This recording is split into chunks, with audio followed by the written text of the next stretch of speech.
Pension हल हो जाए, पेंशन मुद्दा, पेंशन हमको मिल जाए, बस हम इसके लिए लड़ रहे हैं। और हमारा संगठन all India NPS employees federation पूरी जिम्मेदारी के साथ में इस पेंशन के मुद्दे पर दमदारी से लड़ रहा है और लड़ता रहेगा आगे भी। All India NPS employees federation के बैनर को समझिए। हम पेंशन की प्राचीर को दिल्ली से लेकर के निकले हैं और विभिन्न जनपदों में, विभिन्न राज्यों में हम लोग पहुंचे हैं, और धीरे धीरे आप उसको सही तरीके से आप देखेंगे कि कैसे लड़ी जा सकती है उस लड़ाई को। और 70% हम लड़ाई जीते हैं, जो बात मैं पहले बोला था, और फिर से मैं बड़ी जिम्मेदारी से बोल रहा हूं कि 70% हम लड़ाई जीते हैं। शेष 30% के लिए हमारा संघर्ष है। और मैं जो पूरी तरीके से फिर से ये बात दोहरा रहा हूं, पुरानी पेंशन में जो लाभ निहित हैं, हम उसके लिए जान दे देंगे और वो सारे लाभ हम लेकर के रहेंगे। हम सरकार से लेंगे, हम पार्टियों के एजेंट बनकर के नहीं लेंगे। और मैं फिर से ये रेलवे के साथियों से भी कहता हूं, और ये उनसे भी, रेलवे के साथियों से आग्रह करता हूं कि किसी भी जो चंदा चोर टाइप के लोग हैं या जो किसी पार्टी के एजेंट लोग हैं, उनको अपने रेलवे में मत घुसने दीजिए। मुद्दे के लिए आप लड़िए, मुद्दे के लिए समर्थन दीजिए। किसी भी रैली में सरकार को 5 महीने का वक्त दिया है कि आप जब नोटिफिकेशन, जब तक अगर कोई गजट आप जारी करते हैं तो आप हमारी सारी मांगों को, आप हमारे सारे विषयों को आप समाहित करिए। जो पुरानी पेंशन में लाभ निहित हैं, वो समस्त लाभ आप हमको दे दीजिए। हमारी लड़ाई उसी दिन से खत्म हो जाएगी। हम सरकार बनाना, हमें किसी पार्टी की सरकार से मतलब नहीं है भाई। सरकार में कोई भी रहे,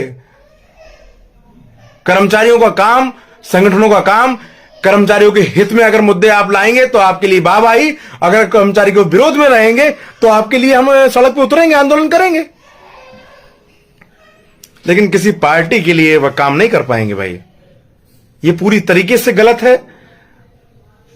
और इसीलिए मैं सभी साथियों को, पूरे देश के सभी साथियों से यह आग्रह करता हूं कि पुरानी पेंशन बहाली आंदोलन की दिशा और दशा को समझिए। जो लोग गुमराह कर रहे हैं, अभी भी लोग भक्ति में लीन हैं, अभी भी भक्ति में लीन है। अच्छा, खुद सोचिए किस किस जिले से 8-8, 10-10 लाख रुपया नहीं गया होगा। अवलोकन तो करिए भाई। हर जनपद से 8-8, 10-10 लाख रुपया गया है साहब, स्वर्ण महल बनाने के लिए। क्या आपने उस पैसे की चिंता की क्या? क्या आपको वो पैसा कहां लग रहा है? क्या आपने रामाशीष सिंह के परिवार की चिंता की क्या? नहीं की। फिर मैं बोल रहा हूं, पेंशन आंदोलन की दिशा और दशा को समझिए। All India NPS employees federation आपको सही दिशा में लेकर के जाएगा, सही दिशा आपको दिखाएगा। इसको आपको मंथन करने की आवश्यकता है। हम all India NPS employees federation पूरे उत्तर प्रदेश के जिले जिले में जाएगा और जिले जिले में जाकर के अपनी चीजों को स्पष्ट करेगा। हम लोग धरातल पे बात करेंगे, हम लोग कागजों पे बात करेंगे। जो सरकार से वार्ता हुई है हमारी, हम लोग उस पर बात करेंगे ना। सरकार क्या चीजों पे हमारी चर्चाएं, वार्ताएं चले, हम उस पर बात करेंगे ना। कब तक आप, अच्छा ये खुद बताइए, सिर्फ हूप की लड़ाई आप 20 साल तक और चलाएंगे क्या? उनके पास तो करोड़ों रुपए इकट्ठा हो गया स्वर्ण महल बनाने के लिए। अंकुर त्रिपाठी के पास नहीं है, किसी के पास नहीं है। मुझे कल कुछ हो जाएगा, उसके बाद क्या होगा भाई? हमारे जो साथी जो 10 साल बाद रिटायर हो जाएंगे, उनका क्या होगा भाई? इसकी चिंता कौन करेगा भाई? स्वर्ण महल बनाने वाले लोग तो पेंशन में आ गए। 2004 से पहले का विज्ञापन था, मिल गई उनको। आपको क्या मिला? कुछ नहीं मिलेगा। All India NPS employees federation के कदम से कदम मिलाइए। जो वित्त मंत्रालय से जो चर्चा वार्ता हुई है, उनको नहीं समझ पाए हैं, उनको जिले जिले में जाकर के all India NPS employees federation के संयोजक बंधु जिलों में जाकर के उनको बताएंगे कि हमारी लड़ाई कहां तक पहुंची है और कितनी लड़ाई बची है अभी लड़ने के लिए। किसी की आलोचना करने के लिए मैं नहीं आया हूं, सिर्फ समाधान देंगे ना आपको। समाधान पे भी बात करना मेरी जिम्मेदारी है। सिर्फ आलोचना से काम नहीं चलेगा, सत्य को सत्य भी तो बोलना पड़ेगा ना। और आपको रास्ता दिखाना पड़ेगा। अगर आप भटक गए हैं तो उंगली पकड़ करके आपको सही रास्ते पे ले जाना भी मेरी जिम्मेदारी है। मेरी का मतलब ये नहीं सिर्फ मेरी, ये हम सभी कर्मचारी वर्ग की जिम्मेदारी है कि आप सही रास्ते पे हम लोग चलिए। अच्छा, खुद सोचने वाली बात है, आप लोग खुद सोचिए, all India NPS employees federation किसके लिए काम करेगा? वेतन विसंगति के लिए काम करेगा। All India NPS employees federation pension के लिए बात करेगा। All India NPS employees federation जो वेतन आयोग लगने जा रहे हैं उसको लेकर के चर्चा वार्ता करेगा। बाकी आपके विभागीय संगठनों में क्या हो रहा है, all India NPS employees federation उसमें हस्तक्षेप करने नहीं आएगा भाई, बिल्कुल मत स्पष्ट है। हमारा ध्येय अन्य उस संगठन की तरह नहीं है जिसने अपने निजी स्वार्थ में हर विभागीय संगठन में एक नया संगठन खड़ा कर दिया। आज हालात क्या है? आज हालात ये हैं कि आज आप अगर पंचायती में जाएंगे तो पंचायती में भी उसने गुट पैदा कर दिए, उनको भी तोड़ दिया। आज आप जाएंगे लेखपाल संघ में तो उसमें भी उसने गुट एक पैदा किया, उनको भी तोड़ दिया। मतलब कर्मचारियों को छिन्न भिन्न कर दिया है ताकि आप भविष्य में अपनी लड़ाइयों को ना लड़ पाए। वो व्यक्ति अपने स्वार्थ में और अपनी राजनीति में, पार्टियों की राजनीति में पूरी तरीके से कर्मचारियों को लपेटे हुए है। ये आपको समझना चाहिए। रेलवे के चुनाव, रेलवे का जो मुद्दा है वो बड़ा साथियों ने कहा भी, मैं कहता हूं लॉर्ड मैकाले की विचारधारा से ग्रसित यह व्यक्ति पूरी तरीके से पेंशन आंदोलन में बाधक है। आप इसको समझने की जरूरत है। All India NPS employees federation के बैनर को समझिए। हम पेंशन की प्राचीर को दिल्ली से लेकर के निकले हैं और विभिन्न जनपदों में, विभिन्न राज्यों में हम लोग पहुंचे हैं और धीरे धीरे आप उसको सही तरीके से आप देखेंगे कि कैसे लड़ी जा सकती है उस लड़ाई को। ये रेलवे के साथियों से भी कहता हूं और ये उनसे भी, रेलवे के साथियों से आग्रह करता हूं कि किसी भी जो चंदा चोर टाइप के लोग हैं या जो किसी पार्टी के एजेंट लोग हैं उनको अपने रेलवे में मत घुसने दीजिए।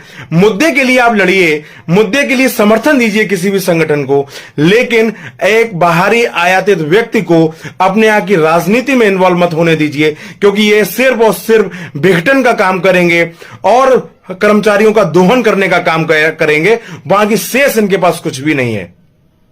ये बात को आप गंभीरता से समझ लीजिए। लेकिन मैं तो बस ये सोचता हूं कि पेंशन की लड़ाई को किस तरीके से हम लोग आगे और ले जाना होगा, कैसे जो लोगों के आंखों में पट्टी बंदी है उसको हम कैसे खोलेंगे या कैसे खोल पाएंगे, ये भी जिम्मेदारी हमारी है। और मैं कुछ साथियों की उस पट्टी को खोलने में सफल रहा हूं और कुछ लोगों की पट्टियां धीरे धीरे खुल जाएंगी। उनके जिलों में हम लोग पहुंचेंगे, अब वो लोग इस बात को समझेंगे और जानेंगे भी।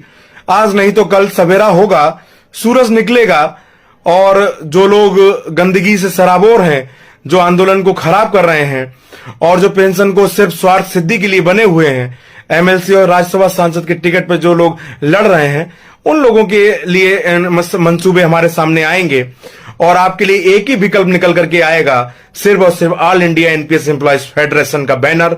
उसको आप उस पर विश्वास रख करके चलिए। अब आपके दिमाग में आता होगा, एक बार जाते जाते एक विषय और स्पष्ट कर देता हूं, आपके दिमाग में आता होगा all India NPS employees federation का नाम पहले तो सुना नहीं था।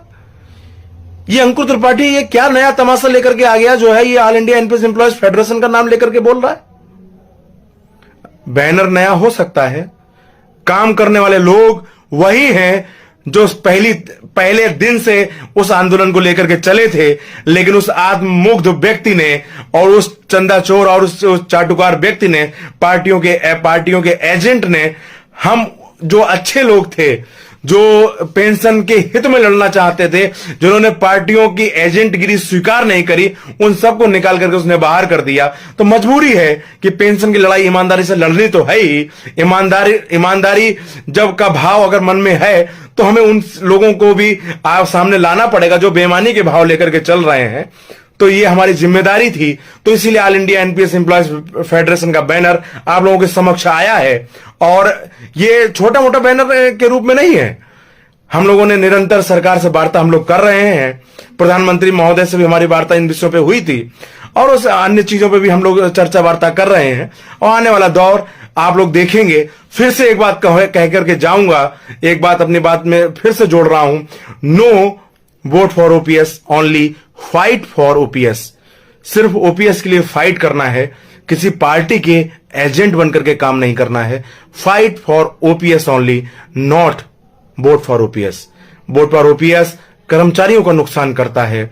हम कर्मचारी जब सरकार के पास जाते हैं, वो सरकारें हमको उस हेय दृष्टि से देखती हैं कि हमारे साथ वार्ता करना भी नहीं चाहती। समाधान टेबल से निकलेगा। सड़कों पे आप कितना भी आंदोलन करिए, आप वो कहते हैं ना, राम मनोहर लोहिया ने कहा कि अगर सड़कें सूनी हो जाएंगी, संसद आवारा हो जाएगी।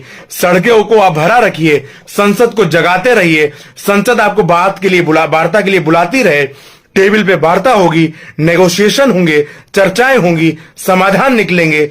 लेकिन अगर आप सोचते हैं सिर्फ सड़कों से समाधान निकलेंगे तो ऐसा नहीं होगा।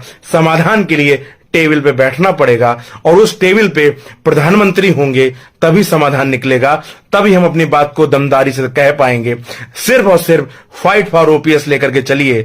और हमें, अगर हमने अपने लक्ष्य से विमुख हो गए तो आप ये मानिए कि हमको सफलता नहीं मिलेगी। हम लोग कहीं ना कहीं गलती कर रहे हैं, इसीलिए इतना वक्त लग रहा है। तो मेरी बातों को आप गंभीरता से समझेंगे। इन्हीं बातों के साथ में मैं एक बहुत बढ़िया सी बात, एक शेर है बहुत, खुर्शीद अकबर जी का, साहिल से सुना करते हैं लहरों की कहानी, ये ठहरे हुए लोग बगावत नहीं करते।